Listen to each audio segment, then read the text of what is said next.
Going back to what I mentioned for the reading for last month, and I remember this very vividly because the energy feels very similar.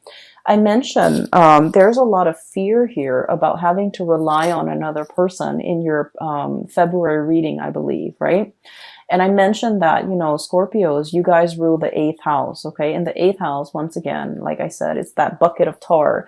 It's the house of rebirth, sex, death, rebirth, and regeneration. It's about reinventing ourselves, okay? But the eighth house is also about share finances, share resources.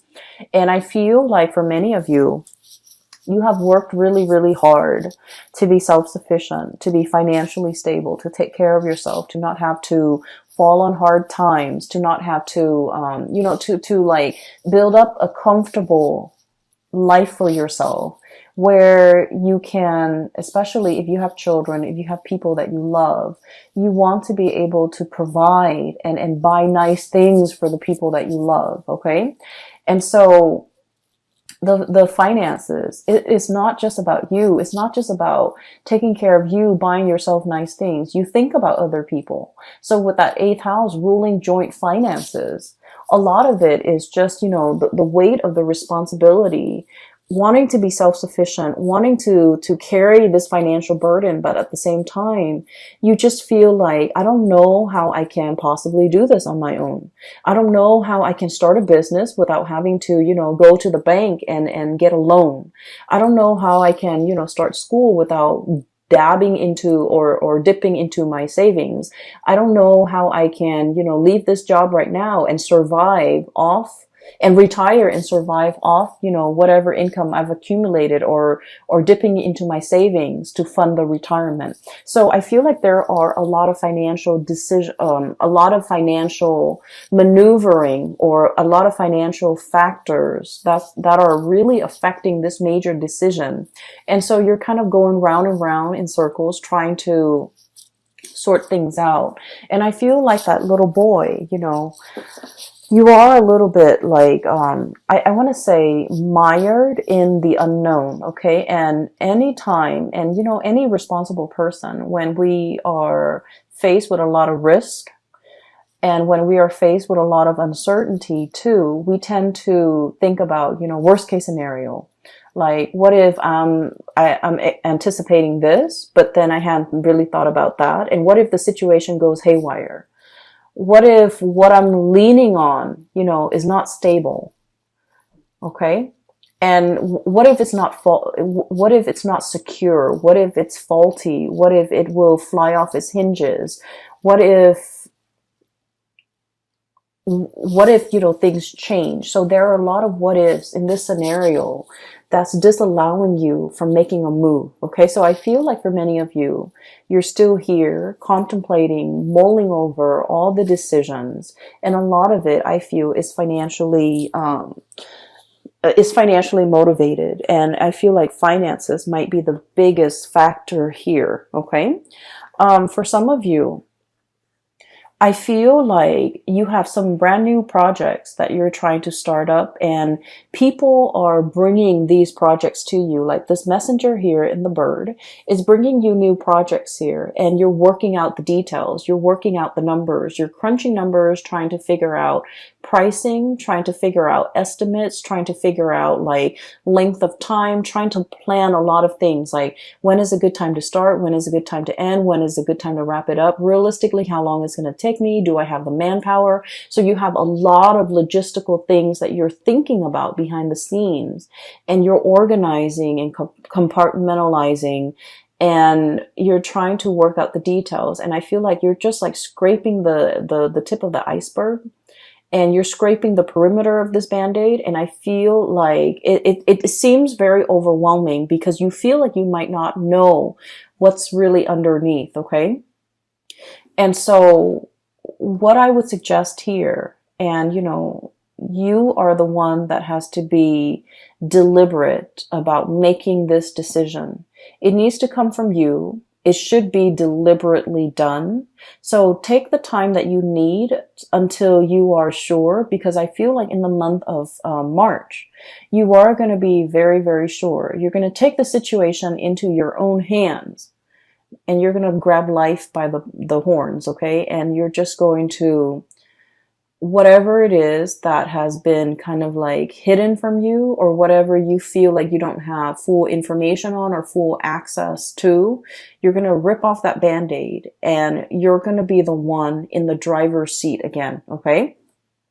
So a lot of you might be here, and this is where you want to be, okay? And the state where you want to be, it's really, really good. I have here the Four of Wands, and the Four of Wands is a major, major celebration.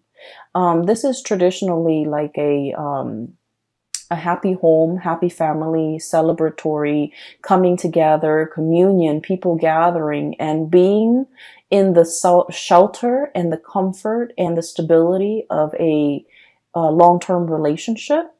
And then we have here the Two of Cups, which is a very strong soulmate connection. Okay. So I feel like for many of you, you're really trying to design or create your life so that you can fit into the life of another person, or so that you can make the other person fit into your life. Okay. And this is about partnership, okay? The Two of Cups is a really beautiful card that denotes to me having a really strong sense, like a bond, but a strong sense of like liking somebody, caring about somebody, wanting to grow old with another person. It's a very strong soulmate connection where even if we're mad at the other person, even if like they do the little things, you know, that drives us nuts, like chewing with their mouth open, or giving unsolicited advice, or even if we don't see eye to eye on a lot of things, you still really care about this person and they care about you. It's like when you're sick, they're there by your side. And when they're sick, you want to be there by their side. And so this is a really harmonious type of a relationship. And you're trying really hard to work at it, okay? And you see the value and the merit in this situation. I feel like for some of you too, you might be in one relationship, the passion, the chemistry might have fizzled out. You're staying together for the financial stability here with the the 10 of Pentacles. And you might have somebody else in your environment that is really pulling you, and they have like they have a hold on you, and you're trying to, you know, remove yourself from this situation so that you can start again, okay? And you are well aware that this current relationship might not be serving you, and you're moving on with something else, okay? And this is where you want to be ultimately.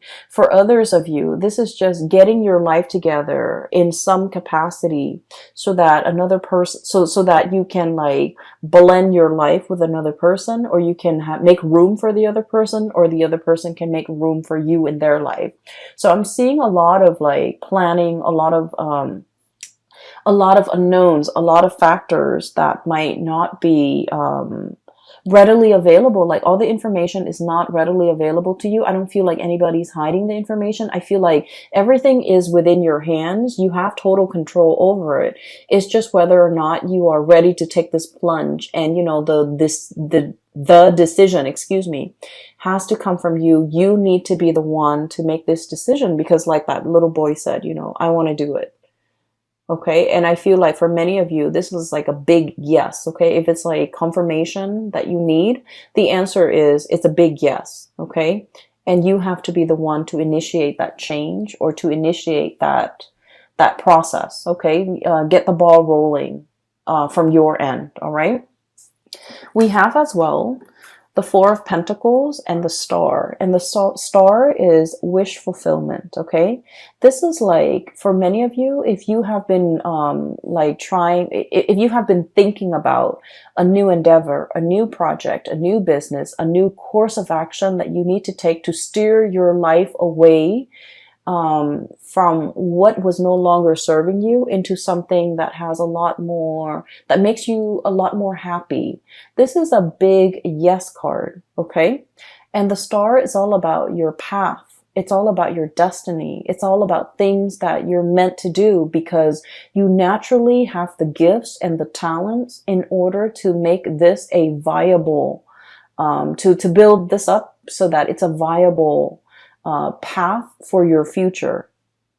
The only thing that is standing in your way here is Four of Pentacles, clinging on to the past, okay? And honest to God, Scorpios, you can be a little bit clingy, and you can be a little bit, and fixed signs in general, we like to control, okay?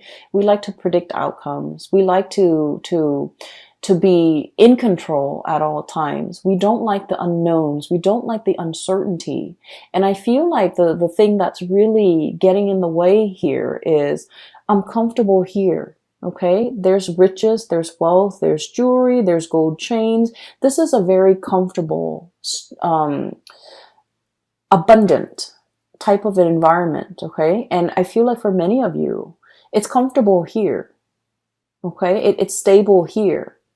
And so for you to break away from this, you need like a grand gesture. You need a promise of something extraordinary and something amazing and something huge in order for you to break away. Okay. Like I said, the Ten of Pentacles is the apex of financial stability and financial abundance. And so to walk away from this, you need a promise, a guarantee of something much more amazing, much more passionate, much more thrilling in order for you to feel safe and secure enough to take this leap. And I feel like the universe is telling you there is something here. There is harmony. There is, there is a person that is going to be walking alongside you. And so I feel like you needed some reassurance. Okay. And you needed to know the answers. Okay. So it's like that boy. I'm drawn to the fact that he keeps thinking like, what if it's infected? Okay. Cause he's had that Band-Aid on for so long. He doesn't know what's underneath. It's sealed. It's stuck to his skin all around the perimeter of that wound. He doesn't know if it's infected. He doesn't know if anything got in. And so one of his worst fear, it's not so much the pain, but like, what if he rips it open and then it's infected, right? And to find out that, that it's not healed, but it's like something that, it's like the worst case scenario. What if it's defective? What if it's damaged goods? What if, it's outside of my control? Okay, what if I lose control in this situation? So I feel like for many of you, the major obstacle between making this decision, you making this decision, is definitely that sense of unknown, that sense of what if things go awry? What if things didn't pan out? What if, I'm stuck in this situation where I'm going to get hurt, more hurt? And so there's a lot riding here, but I definitely feel that the majority of it is this financial weight that is, I'm feeling it really, really heavily on your heart chakra. It's something you're very concerned about, and it's smack dab in the middle of this spread, weighing very heavily on you. You want this newness. You definitely do. You are realizing that status quo, whatever is holding you back here, is no longer feeding into your spark for life. Your ability to really wake up every day and be really happy and joyful. There's something heavy over here that's no longer feeding your emotional needs. You want this new celebration and you want this new change. And yet it just feels as if finances might be the major factor here. And at the end of the day, you want stability. You've worked really, really hard to build up this apex. And once you've reached this apex, it's comfortable, it's solid, and it's practical, and it's predictable, but it's no longer bringing you that emotional stability. Emotional happiness. And so this is, once again, a decision that you need to make on your own. And I feel like, people can give you advice until they're blue in the face. And I feel like you're not going to do it unless you're ready for it, okay? And I can assure you, once you make this leap, what's on this side, where you want to head and where you want to be, It is very promising. It's full of prosperity. It's full of yes, and it's full of hopefulness. I do feel there is a revival here, and I do feel for many of you a stability in a relationship over here. Okay? And so I'm going to leave it at that. I hope the reading finds you well. I hope that it has provided, whatever answers that you are seeking for the month of March. You seem to have a lot of questions. And so I feel like the overwhelming message is, you got to rip off that band-aid. You got to do it fast, and you got to be very, very deliberate, and you have to be the one to initiate it. Okay?